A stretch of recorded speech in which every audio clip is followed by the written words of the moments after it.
তো ঘুম থেকে উঠে আগে চান করে পুজোটা সেরে নিলাম। তো পুজো দিয়ে তারপর রান্নাঘরে যাব। তো এই দেখো আজকে অনেকগুলি ফুল পেলাম, ঠাকুরের আসনটাকে একটু সাজালাম। Hello everyone, welcome back to my channel Suma's daily blog. তো সুমাস ডেলি ব্লগে তোমাদের সবাইকে স্বাগত। তো আজকে একটু দেরি হয়ে গেল, দুপুর হয়ে গেল তোমাদেরকে স্বাগত জানাতে।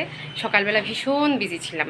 তো একটু পরে পরে বৃষ্টি হচ্ছে, একটু পরে পরে বৃষ্টি থামছে, একটু রোদ উঠছে। তো ভেজা কাপড়গুলো নিয়ে একটু দৌড়াদৌড়ি, তো এই কাজগুলো করতে গিয়ে একটু দেরি হয়ে গেল। তো তোমরা কেমন আছো, আমার ভিডিওগুলি কেমন লাগে একটু কমেন্ট করো, একটু লাইক করো, তাহলে আমি একটু ভিডিও করার সাহস পাই, একটু ভালো লাগে আর কি তোমাদের সাথে সবগুলো শেয়ার করতে, আমার পারিবারিক জিনিসগুলো, তারপর আমার ডেলি ব্লগগুলো।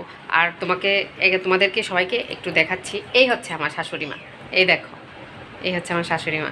তো আজকে তো রান্নাঘরে কী কী রান্না করছি চলো দেখি।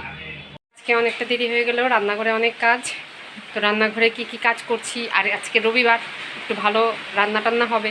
তো চলো দেখি রান্না কি করেছি আজকে।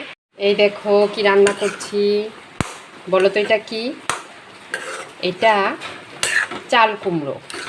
তো চাল কুমড়োটা রান্না করছি কি দিয়ে জানো? দেখাচ্ছি, দাঁড়াও। এই দেখো, মাছের মাথা দিয়ে চাল কুমড়ো। তো আমার খুব ভালো লাগে মাছের মাথা দিয়ে চাল কুমড়ো।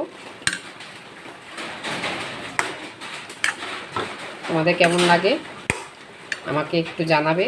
আর এখানে ভাত রান্না হচ্ছে, অলমোস্ট হয়ে গেছে। এখন মাছ ঝরিয়ে নেব। আর চলো কী কী রান্না করেছি আরও দেখাচ্ছি। এই দেখো, এখানে আছে মসুর ডাল, এখানে আছে আলু ভাজা, এখানে আছে আমের টক চাটনি, এখানে আছে একটা বাটা করেছি। বাটাটা কি বলো তো, কিসের বাটা তোমরা কমেন্টে জানাবে। আর এখানে আলু টমেটো দিয়ে কাতলা মাছ। আর এখানে হচ্ছে মিষ্টি, এখানে হচ্ছে দই, আর এখানে শসা আর লেবু। দেখেছো আজকে কী কী মেনু। তো তোমাদের কেমন লাগলো আমার রান্নাটা একটু কমেন্টে জানাবে। এই দেখো বৃষ্টি, দেখতে পাচ্ছ? আমি বারান্দা থেকে তুলছি। এই দেখো কি বৃষ্টি, এইগুলো মাটিও ভেজে না।